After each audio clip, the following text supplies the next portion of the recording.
and I've always looked at myself. I'm a very aggressive batter. I've always been a guy who likes to play shots. I take the game on, and I've always kind of thought, you know what, I'd rather be 100% committed, even if it's the wrong way, but to my way of doing things. And don't get me wrong, I've doubted myself a few times where I've said, geez, you just take your time, just block a few more, do something like that. And I've almost then got into worse positions and scored less runs. So for me, I've always kind of tried to stay true to, if ever I'm feeling like batting's not flowing, or I'm struggling for runs, or I wish I could get a few more big scores or something like that. I always try and just make sure that I stay true to myself and who I am and how I play the game. And that's always been an aggressive approach. I always look to throw the first punch when I bat, so I'm always going to look to take the ball on.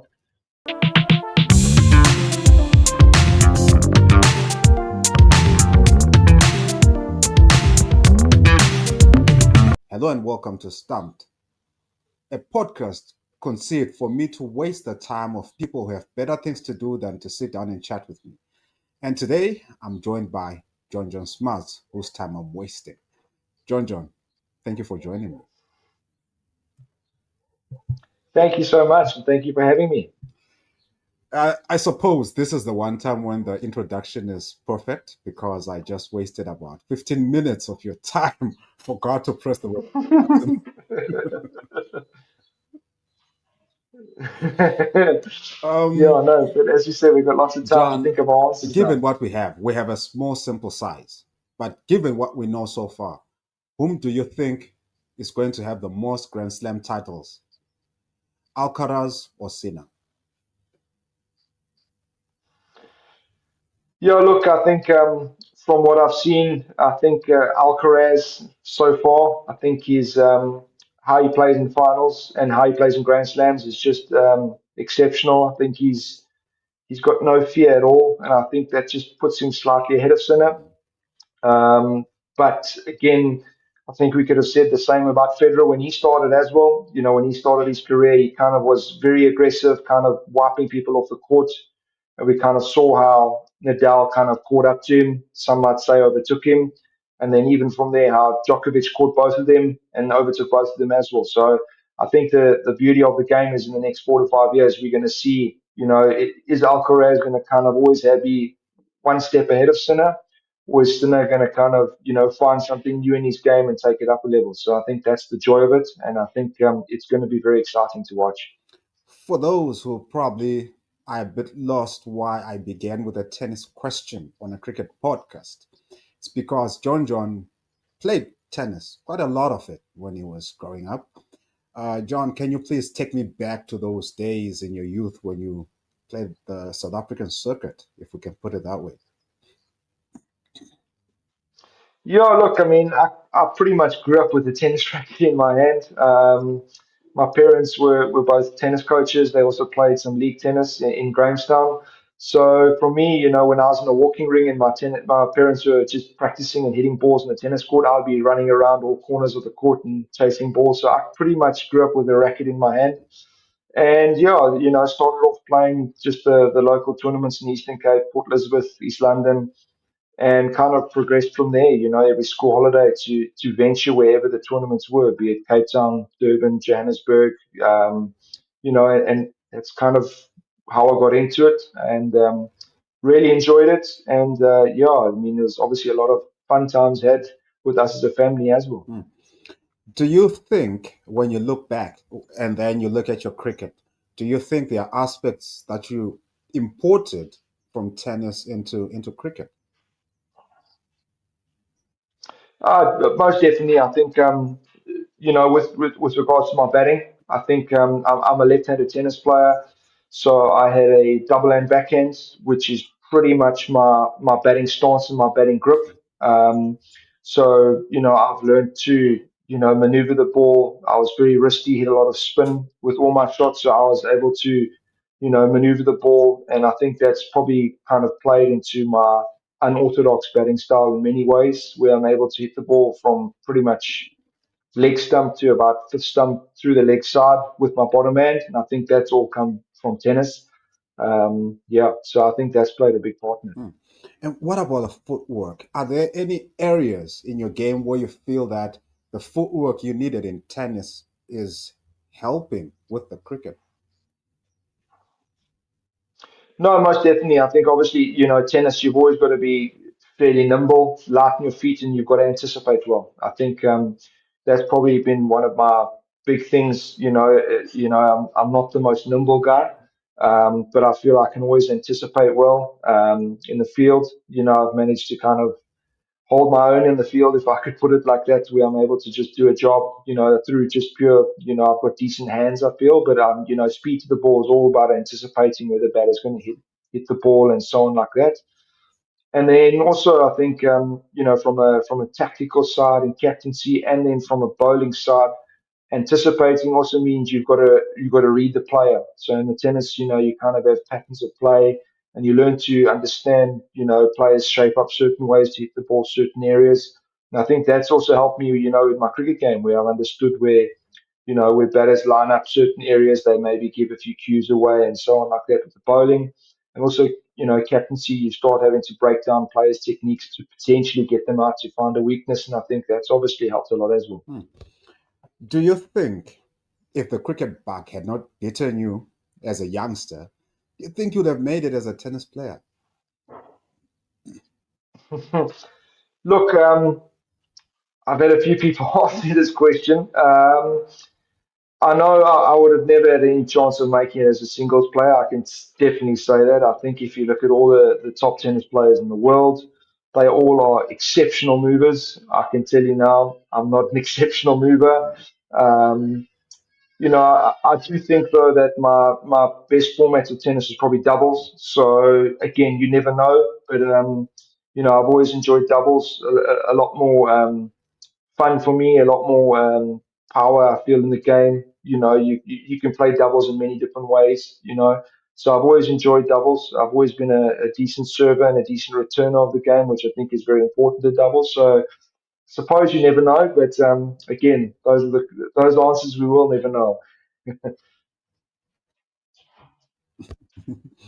And one thing you mentioned earlier was that tennis is a very individualistic game. You are basically alone on the court, and that would feed into batting because while you're part of the team, when you're out there, you're facing the ball alone. You have to navigate. Yeah, you have a batting partner, but you are mostly doing everything alone. How did tennis prepare you for that side of cricket? No, look, as you said, batting. I mean, again, it's most definitely in batting. You're always by yourself. You always have to front up. Obviously you can go and touch gloves with your partner and so on like that. But at the end of the day, you have to face the ball alone. You have to front up. You have to face the intimidating fast bowler or the mystery spinner or someone like that. And tennis definitely helped me. Help me with that. Form a routine, form some form of mental process of calming yourself down, breathing exercises and stuff like that. I think tennis, the one thing about tennis is there's always another point, which obviously in batting there isn't always the case. But I think you learn to park in tennis what's happened in the previous point. You get rid of that quite quickly because the next point starts fairly quickly afterwards. And I think obviously, with batting, that is always possibly the case as well. Obviously if you're not out, but if you've hit the previous ball for four, it's about, refocusing, understanding that that previous ball is gone now. It affects nothing in the game, nothing at all, and you basically have to front up for the next ball as if whatever's happened in the previous one is left your mind and is gone. So it's definitely the ebbs and flows of a batter and his routine and staying in the, I suppose we would call it the zone, and staying in his focus and understanding, the ebbs and flows of the game. And I think the same as with tennis as well. You kind of have to stay in the point, you understand certain things, and then you understand, when you maybe have the upper hand on your opponent, when he's got the upper hand on you, and understanding how to manage that process and everything like that. And even though you played a lot of tennis, it wasn't as if That's the only thing you do. I mean, you live what, 5, 10 minutes away from the nearest net. And I understand that your father, while he was your tennis coach, he also was available every single day or every weekend, whatever the case may be, to drive you to have a net session. No, of course. My brother and I both played professional cricket for some time. We've My brother's recently just retired, but we've had long careers, and I think we owe that to our parents. My father was also our cricket coach growing up. He was our coach. He was the one who obviously helped. He studied the game as well. He made sure that we got enough training, and pretty much he threw the ball to us whenever we wanted, kind of thing. We if it meant that was 7 days a week, it was 7 days a week, kind of a thing. So often, if how our year would look is we kind of would have a month off, once cricket season ended, maybe 6 weeks off, and we'd already start hitting balls, maybe twice a week or, a little bit. And I think my father was always a very disciplined person, practice training, always did those kind of things. And I think that kind of stemmed into my brother and in our careers, in terms of our training, the way we practiced, we were very thorough about what we did. And I think, growing up the way we did in Grahamstown was probably the biggest blessing we ever had because, as you said, we were literally 5 minutes away from everything. Mhm. So there was always time to, hit balls for an extra 40 minutes sometime. Obviously, when you're in a big center like Cape Town, Joburg, sometimes you're stuck in traffic. There's no such thing as that in Grahamstown. So, we were very blessed to kind of grow up the way we did, and very fortunate. Hmm. And what was it like? Because your family produced two professional cricketers. So, what was it like between you and Kelly when you were growing up? Yeah, look, I mean, I I believe that, and I can't say until what age or whatever it was. I mean, obviously, up to when you get to a certain age, you don't even think of stuff like that. But I still believe, Kelly as a junior cricketer was far superior to me. Batting came very easy to him. I think by the age of, let's call it 13, he probably already had 15 schoolboy hundreds quite easily. He kind of would score hundreds at ease. Um, Again, I never obviously got to watch any of those hundreds because I'd also be playing. But when you just watched him, from what you always heard people say, it almost looked effortless whenever he played. And obviously, I think if I look back at his career in the junior systems, he got injuries almost at the wrong time. He was part of my World Cup year when I went to the World Cup in 2008 under 19. He was a part of that squad as well. Picked up a stress fracture just before the World Cup went. So, you look at and you think, well, if he hadn't maybe picked up those injuries, how life would have changed. Again, it is still early on in your career. You don't know. And I think, if I look at him too, I think he always kind of didn't get the lucky breaks that I got. And that is life. I think I was potentially a little bit luckier than him at certain important stages in my career. And he didn't have that same luck. And that's life, I'm afraid to say. And this self awareness that you have when you look at Kelly and you feel he was unlucky here, he was unlucky there, and you feel you had certain lucky moments. This kind of self awareness, how do you feel it helps you as you navigate through your career? Because some people are oblivious of all these things and they just coast along. Yeah, look, I think, you know, as a professional sportsman, you can be so self-absorbed, and always looking through your own lens and always feel that, for example, you've got four low scores, I should be back again. Of course, I must be back again because you're obviously only seeing it through your lens, which is fine. There's nothing wrong with it. And I think, once I got to probably about my mid 20s, once I'd almost seen my brother walk through that stage where he wasn't given four innings, he was given one innings, then dropped. You started realizing, geez, I had it a little bit easier road.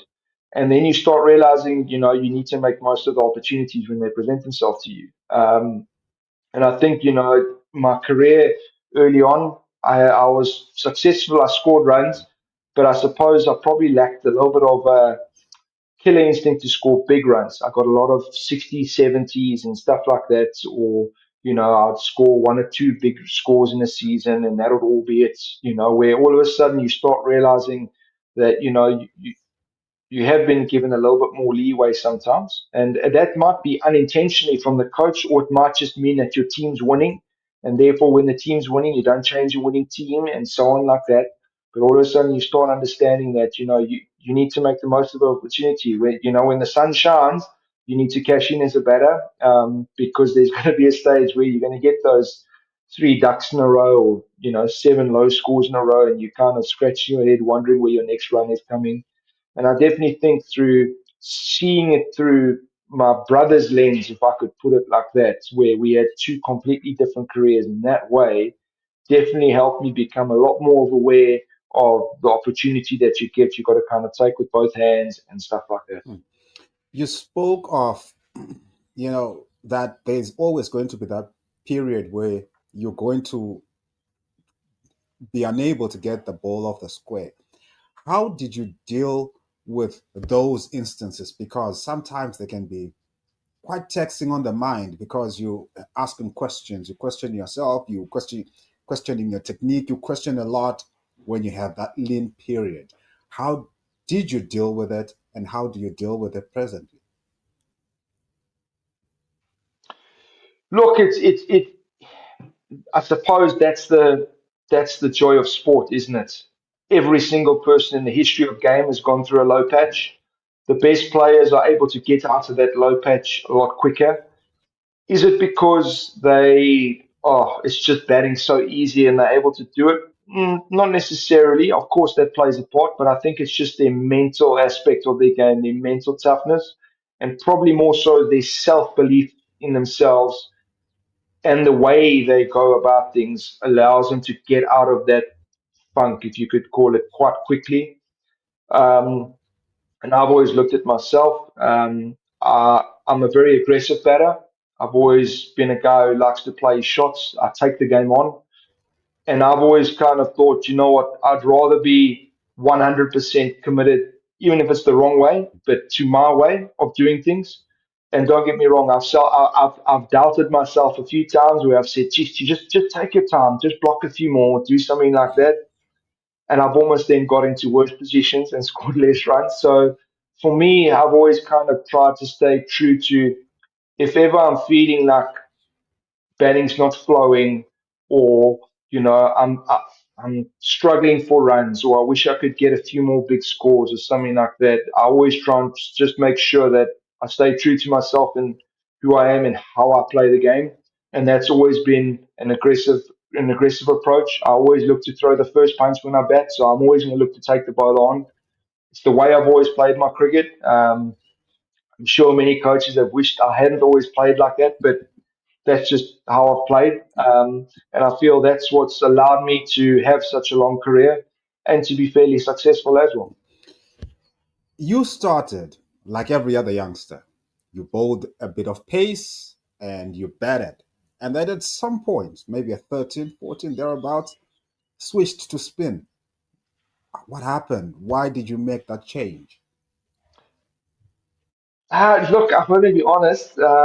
It was actually my father who convinced me to do that. But look, I think there was a little bit of hindsight with everything. I've had knee issues since I was 13 years old. And went through a lot of stages with my knees, and eventually got diagnosed with osteochondritis at 15, 16 years old. But I think, my father saw it as, potentially when my knees were not too great as a 13-year-old, going through growing pains like everyone else does. I think he kind of saw it as, my actions maybe it's not the most economical and stuff like that, and that bowling spin would actually probably help me in that way. I think he always thought that I mean, I always saw myself as a batter who was going to, I mean, again, as a kid, you always think you're going to be this genuine all rounder, but when you obviously look back, you always know which disciplines you're going to be more favored to. So which one I enjoy more, and that has always been batting.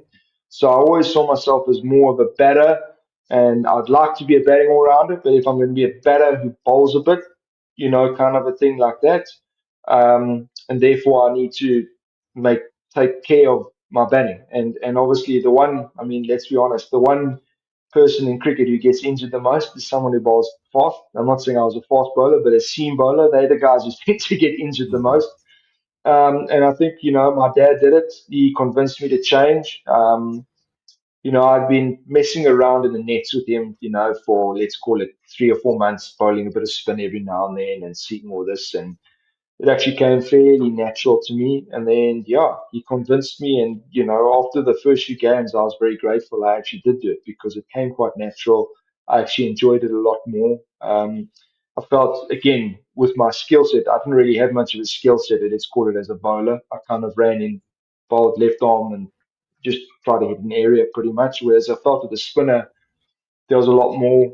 I could flight the ball, I could bowl flatter, I could bowl from wider, I could do all these different things, which obviously for me in my mind that made a lot more sense to me and is a lot more exciting for me. You mentioned this condition you were diagnosed with when you were 15. Um, did it affect you as a cricketer, or it's something that's manageable and it didn't give you many problems afterwards? Sorry, were you talking about my knee injury there? I just lost you Yeah, there. I was asking about the couldn't. Yeah, Yeah. yeah, yeah. So basically, I was able to manage it throughout my whole junior system, if I could put it like that. I saw many specialists who actually wanted me to operate. I never had a procedure done, nothing like that.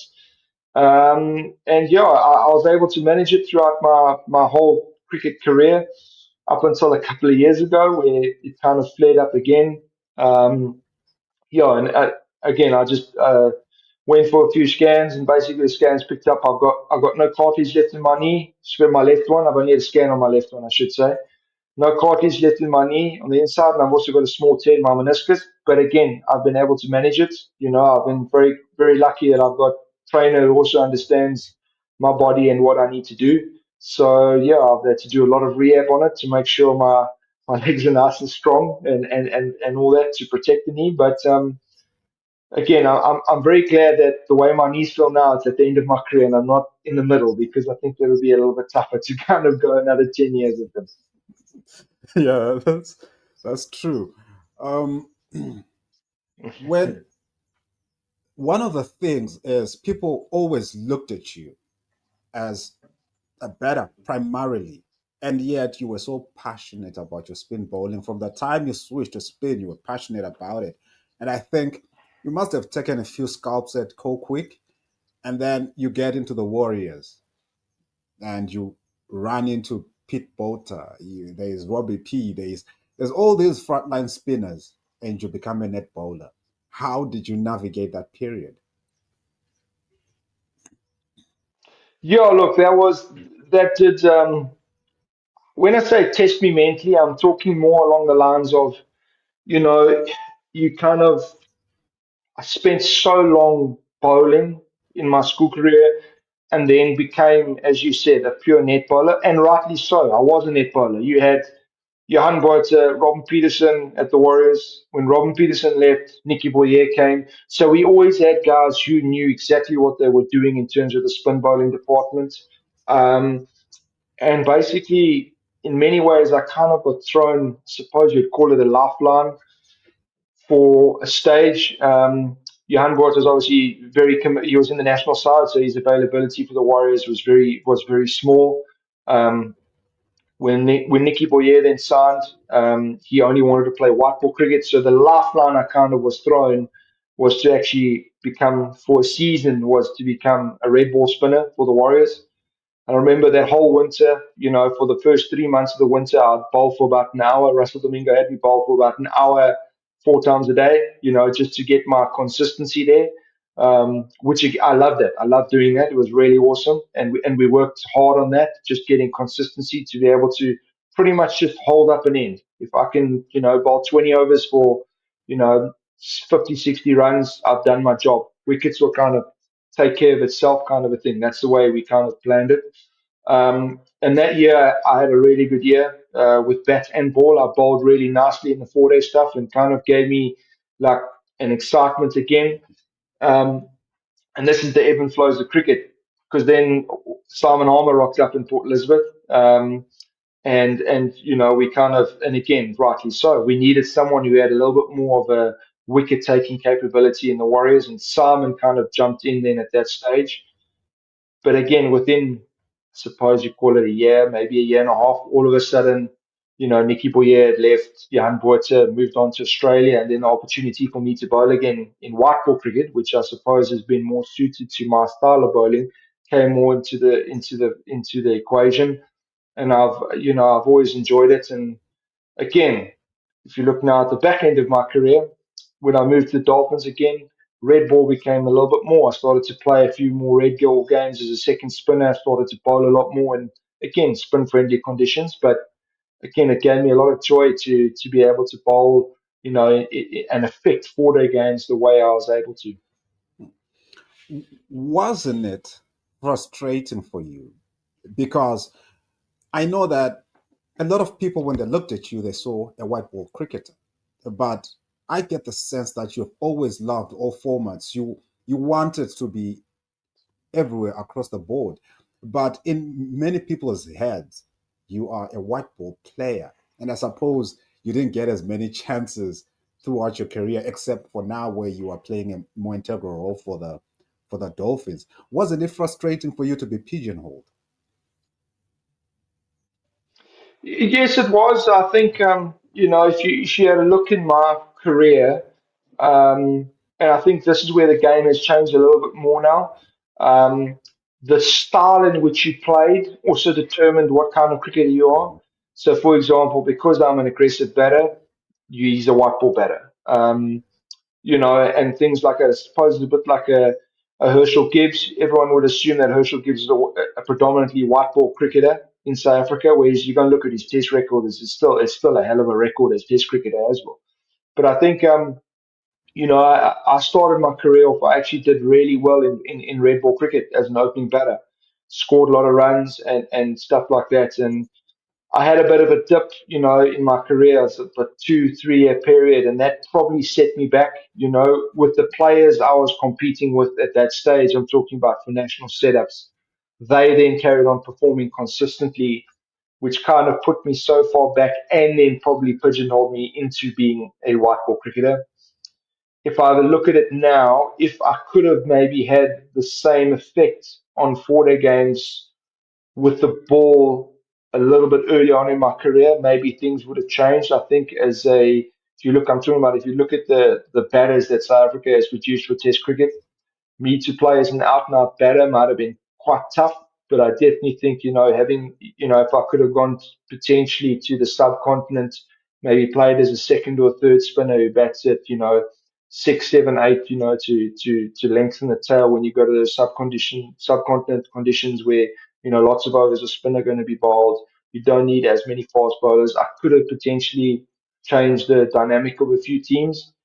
But again, I also got to say, South Africa's always been fixed on picking fast bowlers, but we've also had a lot of success doing that as well. So you also can't say we need to change when we've actually been very successful having these world class fast bowlers. We can't. You also can't say anything because you look at the guy now, it's the Rabada. I mean, it's quite a shame if he had to play in the same number of test matches as all the other players, he'd probably have a chance to become the greatest of all time, and just the way our scheduling works with regards to people not wanting to play us as much and we're not able to maybe go and play as many nations, the big nations in 5 test match series. A guy like him possibly could miss out on, 500, 600, even more test wickets, which I think he's very, very much capable of. Mm. And when I look back at your debut with the Warriors, I think you were 19 or thereabouts. You were quite young. And then I think you were also playing with quite seasoned people. Like we mentioned, Johan and a few others, and Buta Dipena also came in. These were seasoned professionals. How do you feel that playing with all those experienced heads in the side helped you to develop as a cricketer, maybe at a quicker rate? Look, I mean, I was very lucky. The Warriors team that I started off with, it had Zander de Bruin, H.D. Ackerman, Arno Jacobs. I mean, those are three very experienced cricketers who were top domestic players for the Warriors and for their other unions in South African domestic cricket. So for me, the one advantage I had was I could kind of just bat and not almost worry too much about situation in the game and so on like that. So like there was a lot less pressure on me to perform in terms of like winning games, if I could put it like that. Kind of I could see ball and hit ball. That's kind of has been my batting philosophy a lot growing up, and that kind of flowed into that really nicely. I think, obviously there also needs to be a stage in your career though that you change. Yeah. Yes, I played very freely, and I think what obviously happened, at the Warriors, we lost a lot of our experienced batters almost in one go.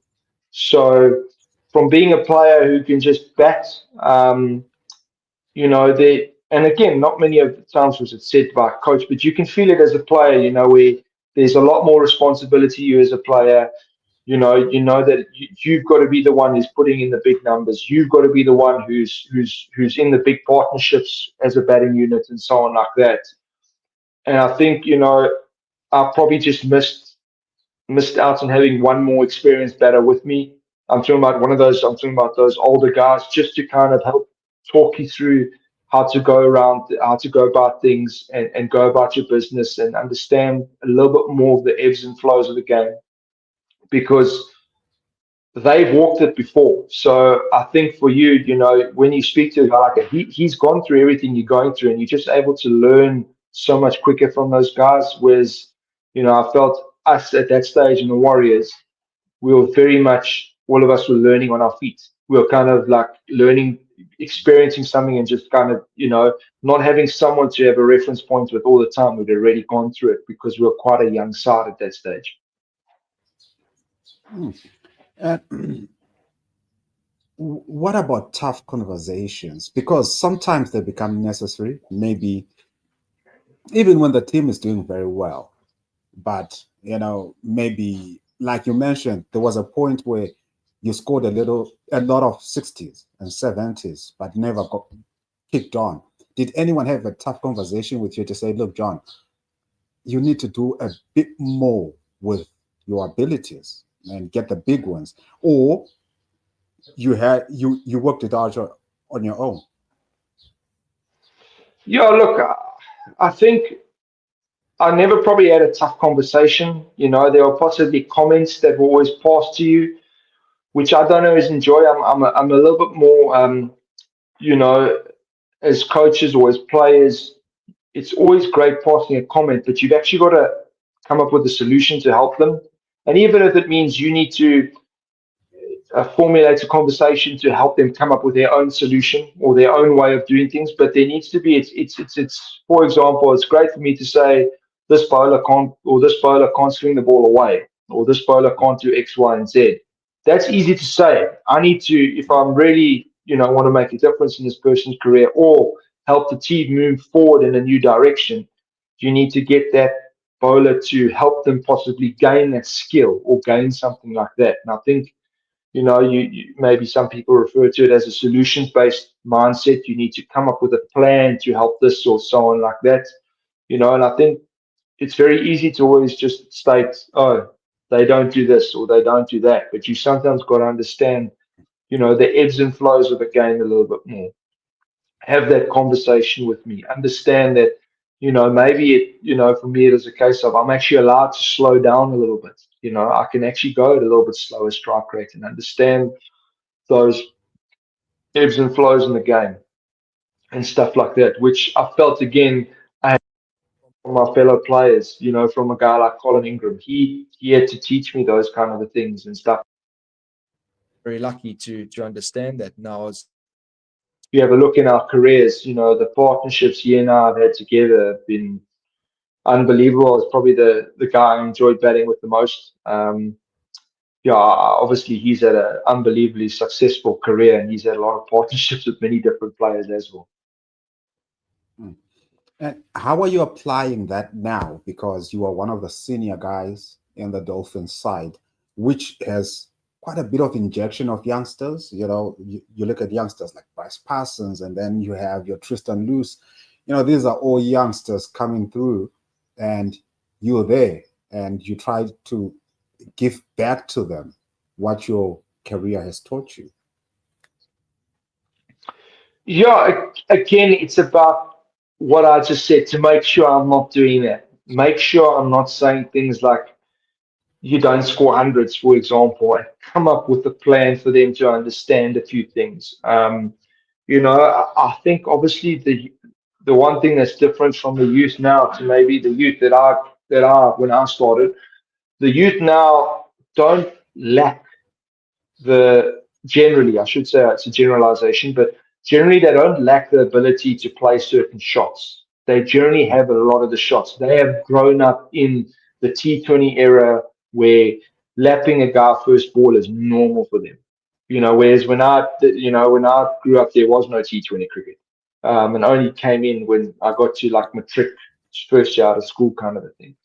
And I look at it now, it's just about maybe trying to help them more possibly a batting routine, a batting structure, where you tell them, you often have conversations, they're like, I want to hit this guy here. Well, you've got to go and say, just let him bowl and you react to what he bowls sometimes. Not saying you can't hit him, but maybe understand that you might hit him at a different place because he's going to bowl a different area than what you think he is going to be. And it's more those kind of conversations. And it's, as I said, it's about making sure the conversations they have are not just, oh, you can't hit the ball through cover points, or you can't hit the ball through mid on, like, and help them understand how they can get better at hitting the ball and give them a solution towards it, and not just state sometimes what someone might say the obvious. One of the things, and I think you've shared with me before, was the delivery that had HD Ackerman going wild in commentary. I think you dismissed Ryan McLaren. Yes. Can you please take me back to that time? Yeah, look, at that stage, I suppose I just come off, a season, 2 seasons of really doing well domestic cricket wise. Like I'm talking about being like a leading run scorer in competitions across the different formats. Um, I'd realized that at that stage too, people still called me a part-time bowler. Um, Mhm. and I remember having a conversation with HQ who had been down at the Warriors. He was a batting consultant for CSA at that stage too.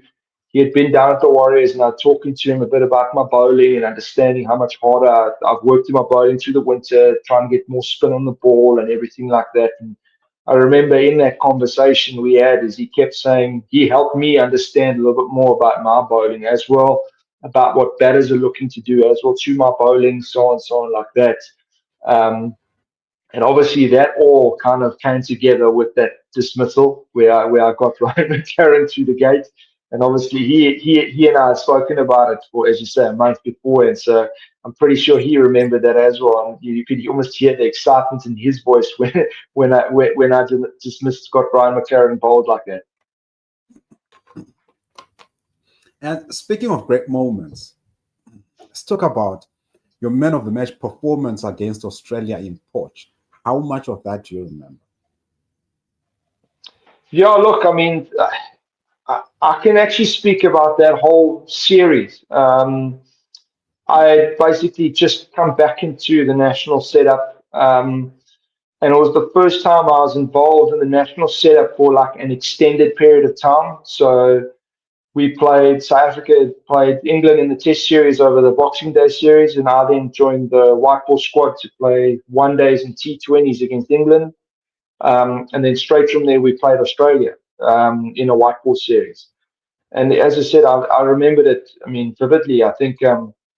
We had in the first ODI in Paul, we had a great victory against them. if I remember, Henrik Claassen got 100, and we pretty much got, I think, about 270, 280, and we just then our spinners just strangled the, uh, the Aussies in the chase. And basically, we went to Bloemfontein for the next game, which traditionally, if you think of it, Bloem had a little bit more bounce in the wicket, probably suited the Aussie team a little bit more as opposed to pole conditions. And that was obviously the big one for me because I'd never. I mean, they have a three-pronged seam attack who's been together for a while then, and obviously they're still playing together, which just shows how good they are.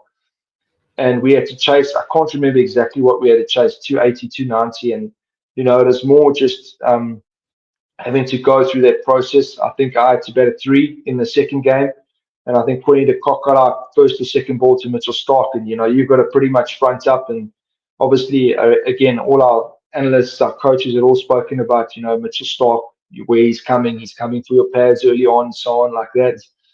And I remember having a nice partnership with Yanaman Malan, who ended up getting 100 in that second game. And I remember we had an unbelievable chase to chase that score to win the series then. And obviously from there we drove to Poch. And I remember thinking, well, you've got a chance now to actually go and, if you play the next game, to actually have another impact in the game. Traditionally, Poch also day games the ball sometimes spins a little bit more, so I could even play a few more overs, bowl a few more overs, and so on like that. And I remember I think we won the toss and bowled first, and we bowled really well. I also picked up a few wickets, which was awesome. And then again, we had a chase, which again, everything just flowed and it was awesome to have, obviously to beat the Aussies 3-0, to play in front of, some sold out crowds, even in, as you said, in so called the smaller grounds in Bloem and in Poch was amazing. The atmosphere was unbelievable. It was buzzing there in Poch, with the student village right there. It was pretty awesome. And yeah, I mean, it was just unbelievable series we had against them. And it was, exciting one we're going because basically the next day we left for India, to play India, which is going to be a great test in India in their conditions. And yeah, good old COVID decided to hit, and that was the end of it. Yeah, you mentioned earlier that you've had good runs of luck, but that was one stroke of bad luck for you there, like things are going Yeah, well, look, you're showing up, and then it happens. yeah, look, as I said, that if I look back in my career, my international career, that is probably the one time. And again, it still might have played out the same way. So I'm not saying it would have been any different because we don't know that.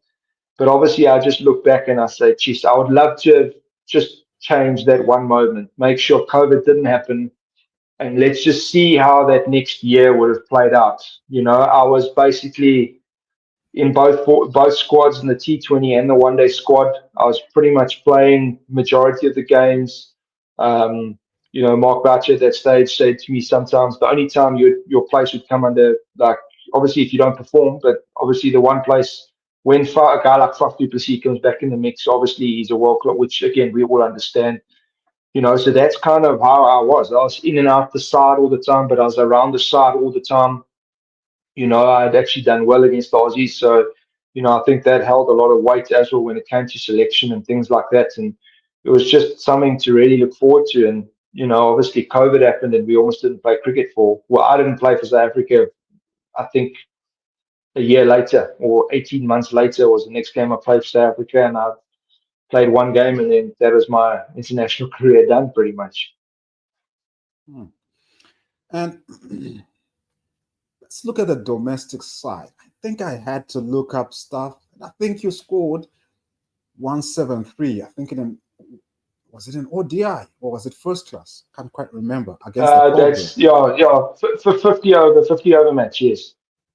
Yes, that's a huge score in limited overs cricket. I mean, 173 is huge.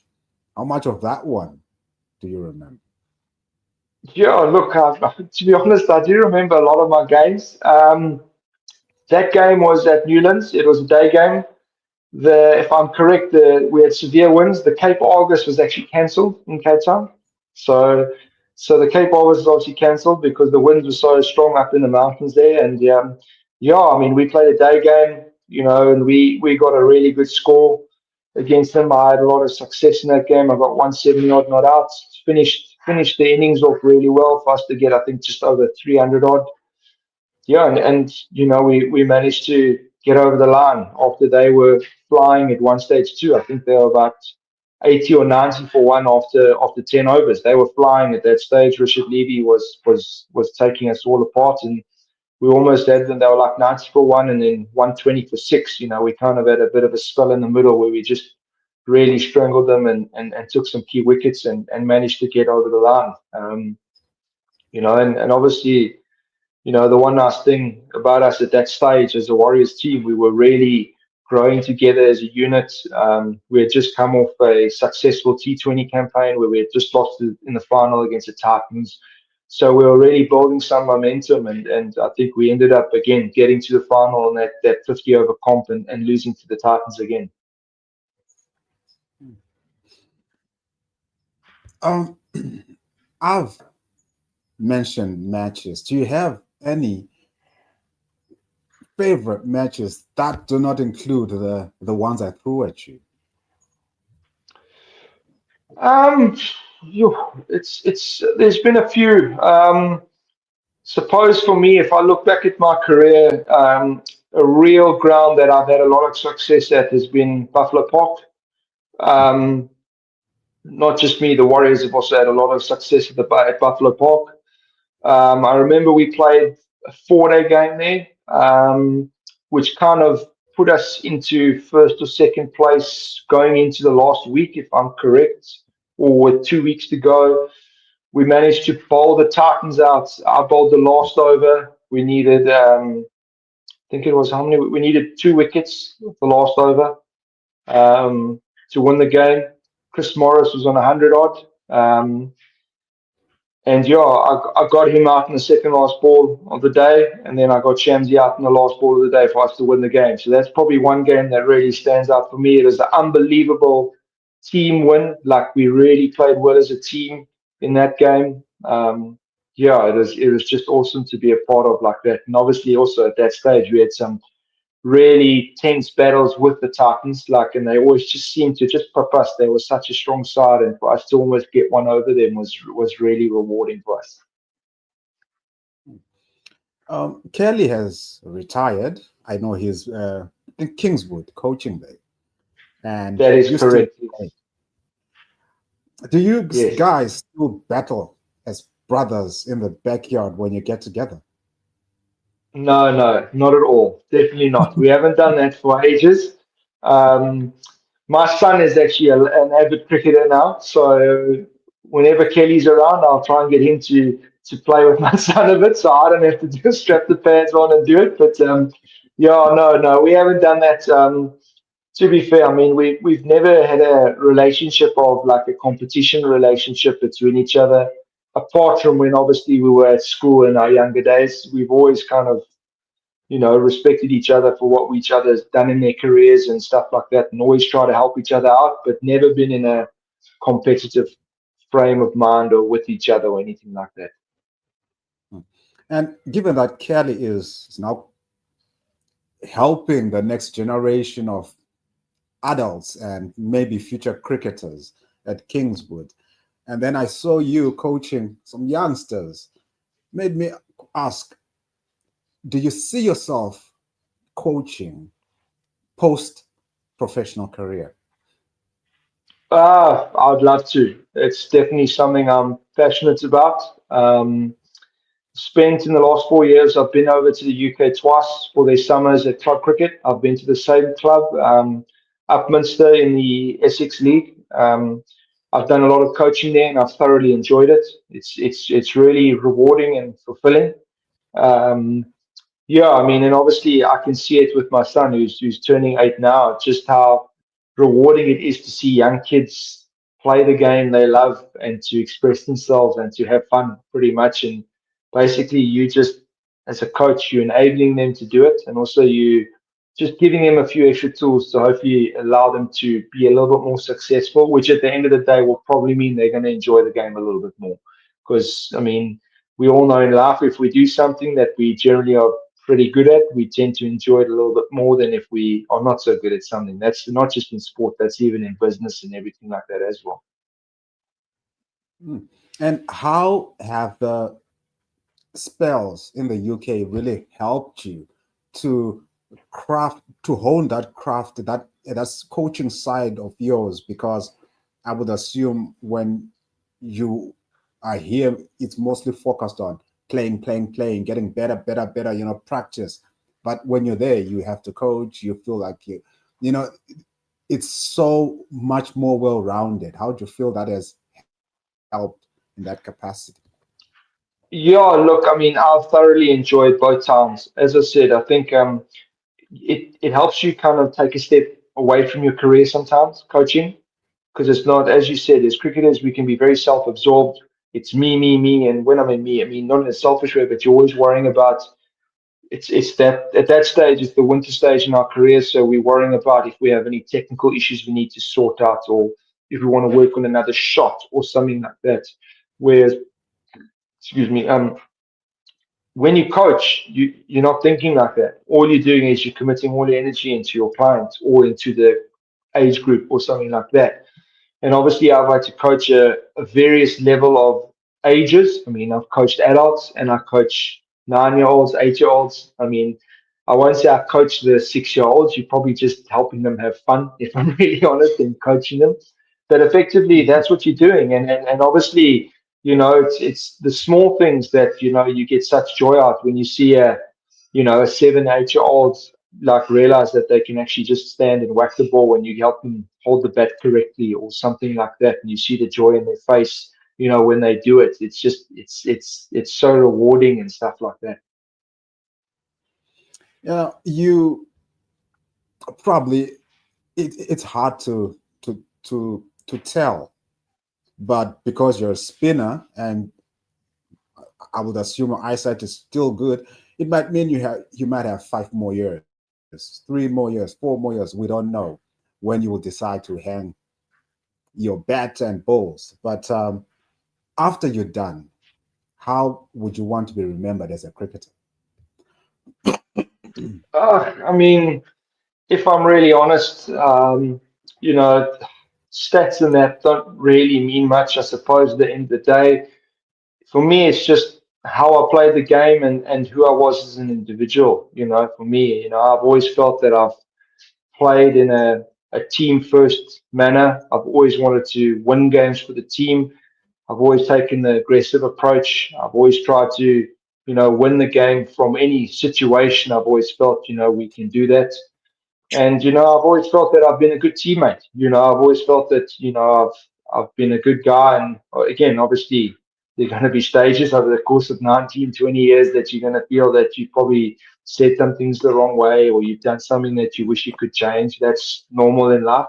But yeah, for me, it's just about I've been fully committed to my passion, my career, and I've thoroughly enjoyed it. And I wouldn't have changed anything. It wouldn't have gone back and changed anything at all. When we started, I asked you if you thought you would have cracked it as a tennis player. But now the question changes to, if cricket hadn't been the career you chose, what path would you have taken? Well, I would have probably gone to a college in America on a tennis scholarship, which I was told I would have received one to go and play college tennis, and I would have gotten a qualification, a degree or some sort. From there, I have no idea what would I would have done. Again, I'm South African. Let's be honest. I would have ended up back in South Africa. It's just what we do, especially people from the Eastern Cape. We'll find ourselves back in the Eastern Cape. It's just normal what we do. Um, but yeah, again, as I said, from there, I would have had no idea. Again, I reckon I probably would be coaching tennis at a school or something like that. If I wasn't anything to do with cricket, I'd probably be involved in something like that. Yeah, and it's just kind of sport is my life, if I can put it like that. I can't see myself working in an office job from 8 to 5. I've always grown up. I mean, At school level, I'm sure parents say their kid goes to school so they can play sport. That pretty much was me. I didn't go to school for anything else but to play sport. So yeah, it's just been part of our family for so long.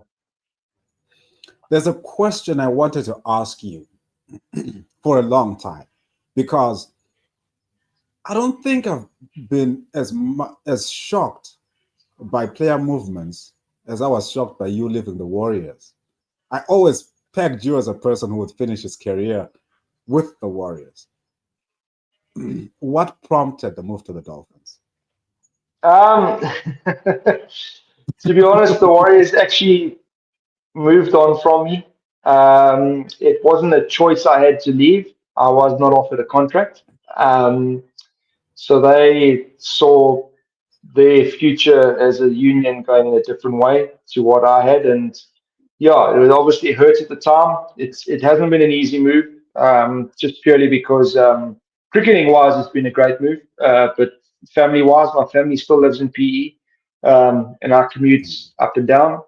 And thankfully for the Dolphins, they've allowed that, and they've allowed also time for me to always come back and see the family and stuff like that. But if I ever look at it, I've had a lot of success at the Dolphins. We've won couple of trophies together. We've been to many finals. I've had 3 years of SA20.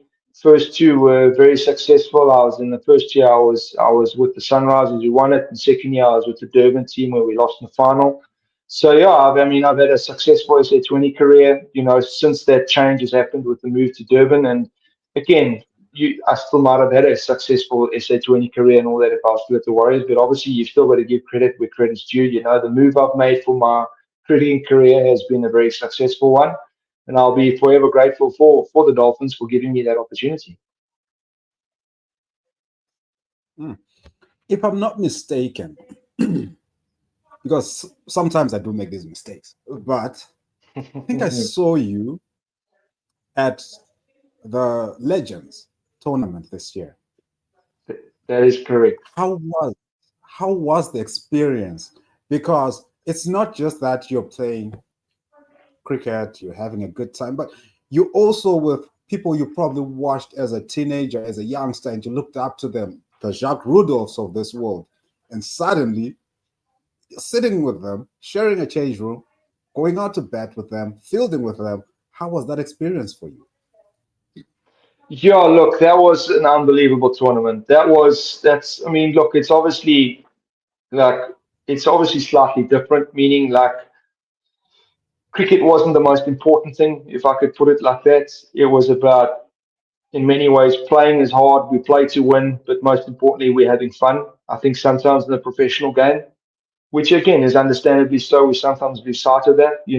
Again, we're a results driven, performance driven sport. So again, but obviously in the Legends League, we had so much fun.